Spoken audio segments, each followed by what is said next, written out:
Саламатсыздар ма, құрметті көрермендер? 7-ші сынып алгебра. Мынандай бір тжб жұмысты шығарып көрейік. 5 есептен берілген екен. Екінші нұсқасы және осы каналда бірінші нұсқасында шешім бар. тжб 7-ші сынып алгебра геометрия деген плейлисттің ішінде бар. Сонымен әр есепке жеке-жеке тоқталайық.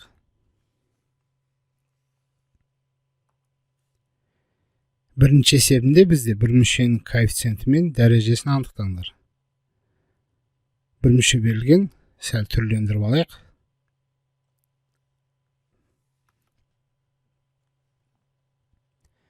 Мұнда 3-тен 2-ні алдына шығарып жіберейік.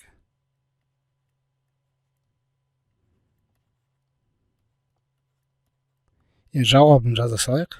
Жауабы алдындағы тұрған сан, ол бізде бір мүшенің коэффициенті. Демек, қысқаша коэффициент дейік. 3-тен 2 және дәрежесі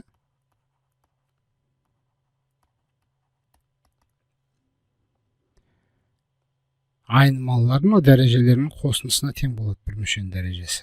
Мұнда жазылмаса бір дәреже бар. Мұнда 6-ға 4 қоса 10, аның бір дәрежесі мен 11. Демек, дәрежесі 11-ші дәрежелі бір мүше. Келесі екінші есебіне көшейік. Егер А дегеніміз бізде аның 5 дәрежесі минус 5А4 плюс 11 болса, және Б дегеніміз минус 3 қосу 6 аның 4 дәрежесі минус 5А 5 дәрежесі болса, онда Б минус А өрнегінің мәнін табыңдар. Сонымен Б минус Аны табайық. Бұның өзін көшіріп жазайық.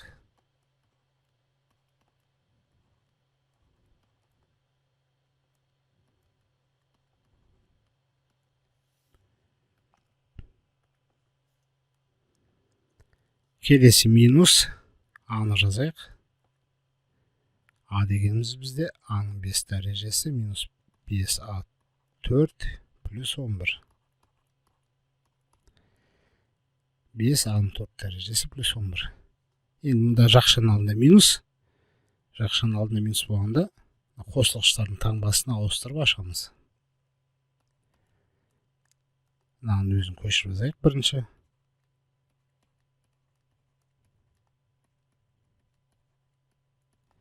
Мұнда минус пен плюс минусты береді. Мұнда минус пен минус плюсты береді. Және минус пен плюс минусты береді. Минус 11. Енді ұқсас мүшелерді біріктірейік. Аның үлкен дәрежесінен бастай берейік. Аның 5 дәрежесі. Мұнда минус 5, мұнда минус 1 тұр. Алдында коэффициенттерін қосамыз.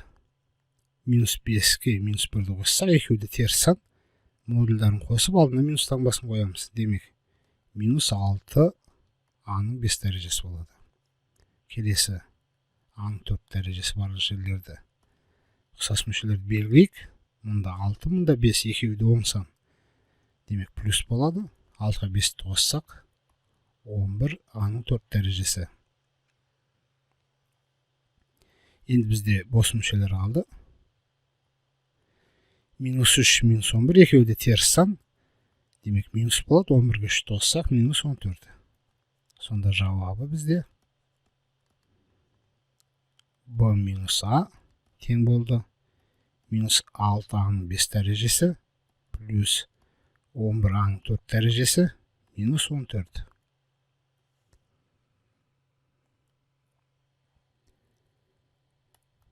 Үшінші есеп. Көп мүшені көбейтіштерге жіктеңдер.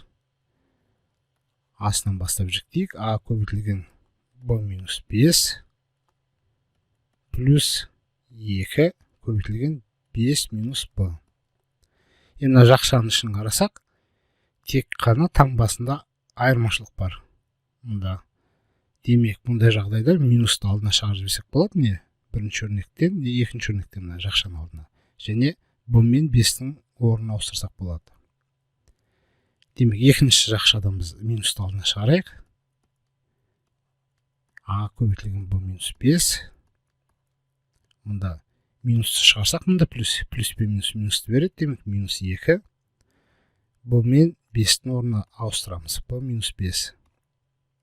Мұнда көбейтсек бізде қайтадан бастапқы өрнек шығады. Енді жақшалардың іші бірдей болып тұр. Ортақ көбейткіш ретінде b минус 5-ті жақша алдына шығардық деп ойласақ, ол a-ға көбейтіліп тұр бірінші, және минус 2-ге көбейтіліп тұр. Сонымен бірінші өрнектің жауабы b минус 5 көбейтілген a минус 2 болды. Келесі әсін шығарайық. a-цы қосу b-цы қосу a көбейтілген a плюс b. Мұнда с a-ға және b-ға көбейтіліп тұр. Ортақ көбейткіш с-ны жақша сыртына шығарып жіберсек, сонда с көбейтілу a плюс b болады. Плюс a көбейтілген a плюс b. Және жақшалардың іші бірдей, демек a плюс b-ны ортақ көбейткіш ретінде жақша алдына шығарса, ол бірінші с-ға көбейтіліп тұр, с плюс a болады демек. Бұл бізде екінші есептің жауабы болып тұр. Төртінші есеп теңдеулі шешімдер. Мен жалғастырып шығара берейін. Бірінші жақшаларды ашып алайық. Бірінші жақшаның алдында плюстан бастыр, демек сол күйде жақшасы жазамыз. Екінші жақшаның алдында минус тұр, демек таңбаларын ауыстырып жазамыз. Демек минус 5х, мұнда плюс 11 болады.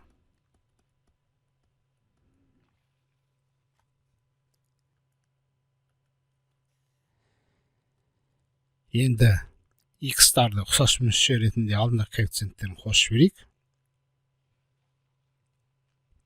2-ге минус 5-ті қосамыз. Таңбалар әртүрлі санды қосқанда, модуль үлкеннен модуль кішісін азайтып, модуль үлкеннің таңбасын қоямыз. Минус 5-ті модуль үлкен, демек 5-тен 2-ні азайтамыз 3. Алдына минус қоямыз, минус x болады. Мұнда 19-ға 11-ді қосып жіберсек, 30 болады.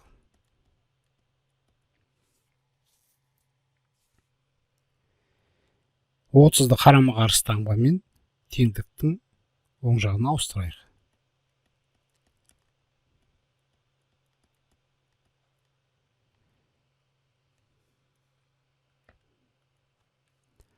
Сонда бізде минус 3х тең болады. 25-тен 30-ды азайтсақ минус 5. X-ті табу үшін теңдіктің екі жағында минус 3-ке бөліп жіберсек, мына минус b минус плюсті береді. X тең болады, демек 3-тен 5. Немесе бүтін бөлігін ажырататын болсақ, 5-ті 3-ке бөлсек 1-ден береміз, және 2 қалдық қалады. Демек 1,3-тен 2 болады.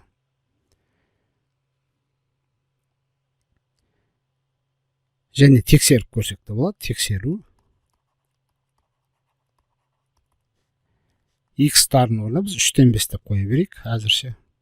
Демек 19 қосу 2 көбейту 3-тен 5 минус 5 көбейту x-тің орнына 3-тен 5 қояйық. Минус 11 тең 25. Мына 2 5-ке көбейтіледі.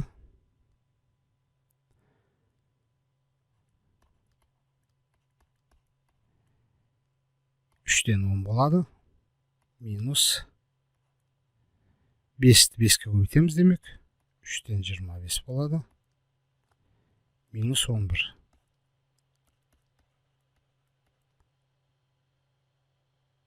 Ортақ бөлім беріп қосайық жақшаның іштерін.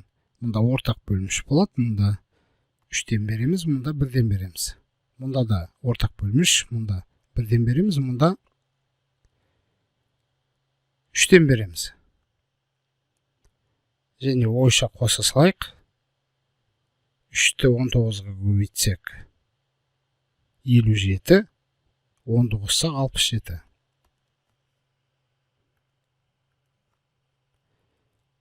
және минус, мұнда да 3 ортақ бөлім. 1-ді 25-ке 25, 11-ді 3-ке өтсек 33. 25-тен 33-ті азайтсақ, минус 8 болады. Мұнда минус пен минус плюсті береді. Және 67-ні 8-ге қосайық. 75 болады. Енді 75-ті 3-ке бөлсек, бөлшектің сызығы басқаша бөлу деген сөз. 25 болады. 25-тен 25-ке, демек дұрыс таптық. Демек жауабы x-тен 1,3-тен 2 болады.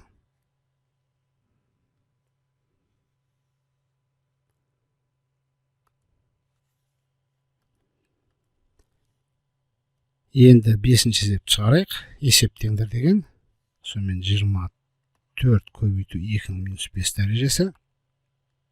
Қосу 5-тің 2 дәрежесі көбейту 125-тің минус 1 дәрежесі. Енді 24-ті біз 3 көбейту 8 деп жазып алайық. 3 көбейту 8 көбейту 2-ның минус 5 дәрежесі. Қосу 5-тің 2 дәрежесі көбейту 125 дегеніміз 5-ті өз-өзіне 3 рет көбейтсек 125. Демек 5-тің 3 дәрежесі, оның минус 1 дәрежесі. Мұнда бізде 8 деген 2-ның 3 дәрежесі. Мұнда 3-ті минус 1-ге өтіп жіберейік. Минус 3 болады сонда.